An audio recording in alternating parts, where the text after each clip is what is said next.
Welcome. This is David Boles, Human Meme. Today's topic, Whimsy, 10-sentence stories. In the Whimsy series of 10-sentence stories published in David Boles' blogs at bolesblogs.com, we examine the essence of what makes us know life is worth every moment. And in our first story, we meet Denny, a rambler, rolling across the country.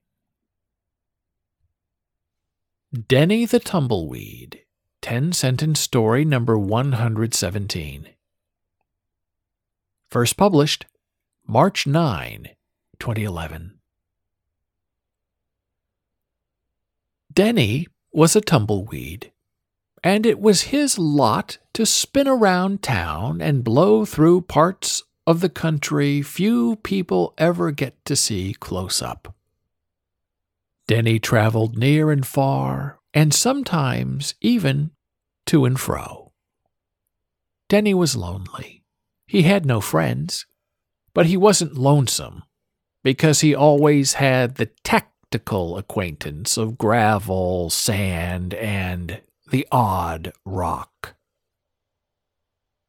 Denny relied upon the kindness of a howling wind to propel him from scene to scenery, and he never complained when he wanted to veer left, but the wind blew him eastward. The life of a tumbleweed is the lot of death, one of the ghost who doesn't really know he's dead, for there is nothing left alive in a tumbling weed except for the hangers-on, like itinerant horseflies and feral mice looking for shelter from the blistering sun. And that isn't really living if others are just using you because you're convenient and not because you matter. And so Denny gamboled along in his animate death, searching for meaning and only finding dust, looking for God and only finding the cruelty of a blue sky glaring back at him from above, and yearning for the greenery of his youth when he was rooted and strong and owned a stake in an earth that has now just become his endless pavement. The problem with being a tumbleweed, Denny whispered to himself, is that there's only spinning without substance. You can only be a tumbleweed if you're always moving and spinning away. And if you get caught, or if you die one of your thousands of daily deaths in the lack of a navigational wind, you lose all your mojo and most of your contextual magic, and you become ordinary, a weed, if you will. And no tumbleweed ever wants to admit they're just something discarded and waiting to be picked up and put away. And so Denny just kept rolling, with no place special in mind, but with a mindful meaning that somewhere around there along the rollicking plains and in the droughted ponds and alongside the cracking riverbeds, there must be another tumbleweed waiting to love him and share the stumbles. There's nothing so sad in life, Denny muttered under his breath, than tumbling along in the black of a cold night, when you can't see your stem before your face, and thinking you're missing the one thing you've been waiting for all your life. Someone willing to share the ride and head in the right direction with you, no matter which way the wind blows.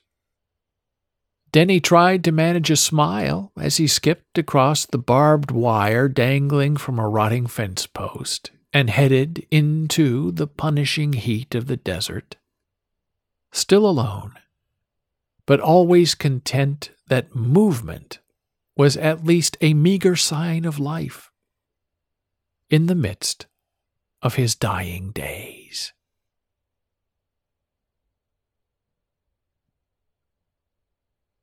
Our second story dives into the cycle of writing where joy and darkness meet to create whimsy. Write What You Don't Know. 10-sentence story number 113. Published February 9, 2011. Jasmine sat next to her master's knee and shared her wish to be a writer. If you want to be a writer, her master blinked, you must write what you do not know. What I do not know? Jasmine was puzzled. But master, I have read all the books. I have taken all the courses. I am taught by others to write what I do know. And now you're telling me I should not? Should not, yes, her master said.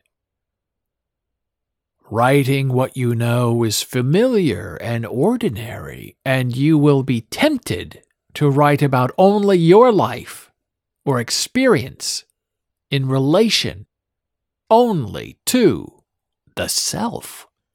I should not write about me? Never about you.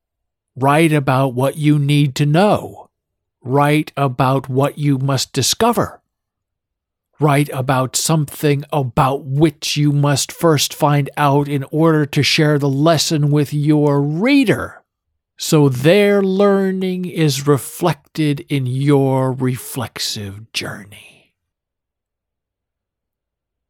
I must write what I do not know, Jasmine repeated. Finding out is essential in the writing. The warning is in the showing. The master closed his eyes and dismissed her with a finger arcing in the air. As Jasmine crept from her meditating master, she whispered and repeated over and over to herself, write with a need, write with a purpose, write with a mandate greater than how you already think. Yes, her master whispered to himself and to the rest of the listening, wilding world.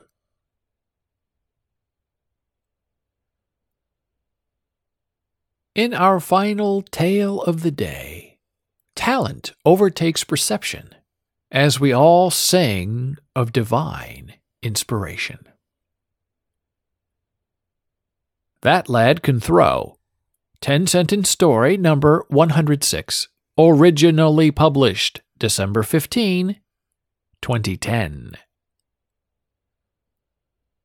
The lad, at 2 years old, picked up a peach pit and threw it in a straight line against the broadside of a barn. The pit erupted as it blasted through the peeling paint and aged wood, leaving behind a hole you could look an eye through. That lad can throw, said the farmhand milking a cow in the barn, after the dusty peach pit remains settled gently on the brim of his cowboy hat. At 15, the lad threw a snowball so hard he broke the jaw of 3 kids on the playground as the dripping orb of ice skittered across 5 frosty cheeks.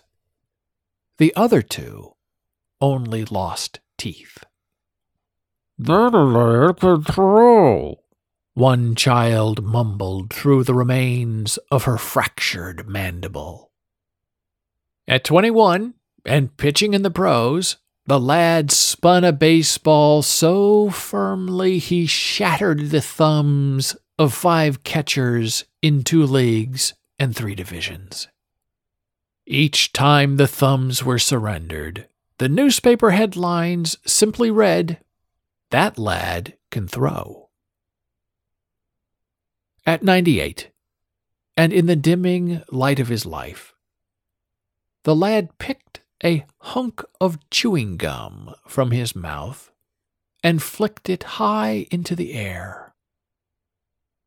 The pink wad tumbled in a perfect arc and landed in the garbage can, where it met a pile of leftover spaghetti from lunch, spattering tomato sauce out of the bin and back into the air to indiscreetly spell L-A-D on the wall in improvised foodie graffiti. "That lad can throw," said the old man, as he grimaced and closed his eyes and dreamt of what he always saw when the darkness came to him. An object given the life of flight as it soared from his fingertips, with the blessings of the heavens. Thank you for listening. Be a human meme.